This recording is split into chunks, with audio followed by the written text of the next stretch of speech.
আল্লাহ রাব্বুল আলামিন সর্বপ্রথম কি সৃষ্টি করেন? খ মুহাম্মদ সাল্লাল্লাহু আলাইহি ওয়াসাল্লামের নূর, খ আদম আলাইহিস সালামকে, গ আসমান জমিন, ঘ কলম।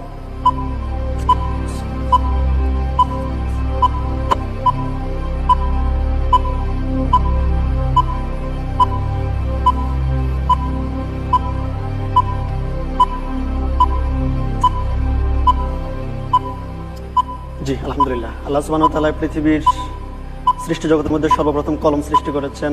তো উত্তর হবে ঘ কলম। কলম লক করে দেওয়া হোক, ঘ কলম।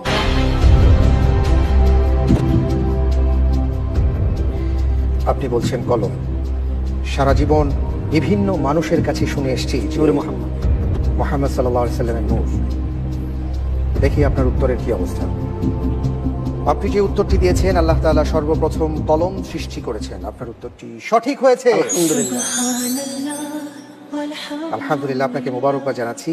আমরা জেনে নিলাম প্রিয় দর্শক যে আল্লাহ রাব্বুল আলামিন সর্বপ্রথম কলম সৃষ্টি করেছেন।